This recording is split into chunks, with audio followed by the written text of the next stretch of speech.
Have you ever heard Republicans, as in the Anti Monarchists, say that if we got rid of the monarchy, we could finally open up the royal palaces to everyone?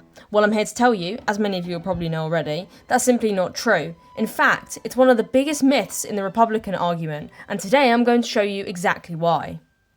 Well, first things first, the idea that royal palaces are closed off and inaccessible to the public is just plain out false. Most of the major royal residences, Buckingham Palace, Windsor Castle, and the Palace of Holyrood House, are open to visitors right now.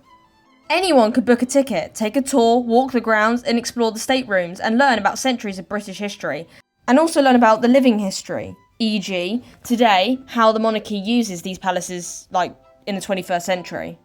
And it's not just about sightseeing. Visitors can also buy gifts and souvenirs, and the money raised doesn't go into the royal family's pockets. It goes into the Royal Collection Trust, a registered charity dedicated to preserving and maintaining the royal collection, meaning the art, furniture and treasures are properly cared for and shared with the public. On top of that, the royal family and the Royal Collection Trust regularly loans pieces from the royal collection to museums and galleries around the world. So if you've ever seen a painting or artefact marked from the royal collection in an exhibition, that's the monarchy making their collection more accessible, not hoarding it away. One of the most common criticisms is we don't get to see every single room and we can't touch everything.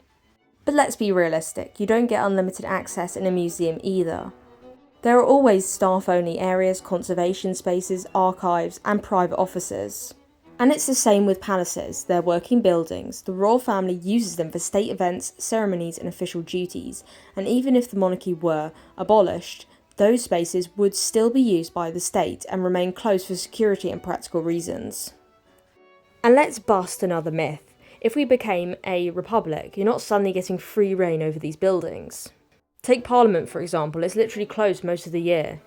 You could rarely even book a ticket and go and visit it. The palaces are still working venues where state functions happen. Expecting them to be open every single day is unrealistic and frankly unfair.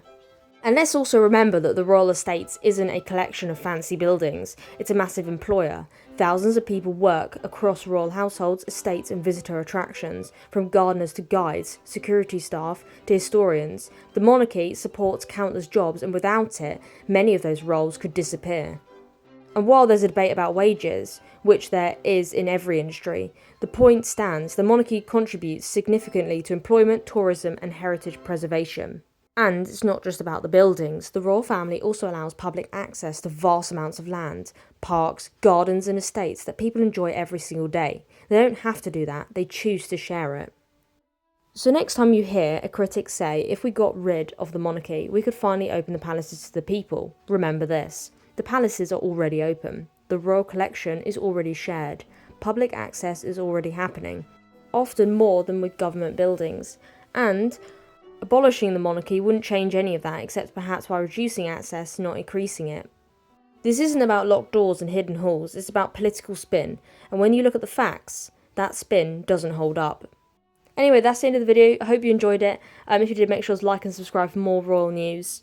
And I hope you have a wonderful rest of your day wherever you are, and I hope to see you in the next report. Thanks for watching everyone. Bye!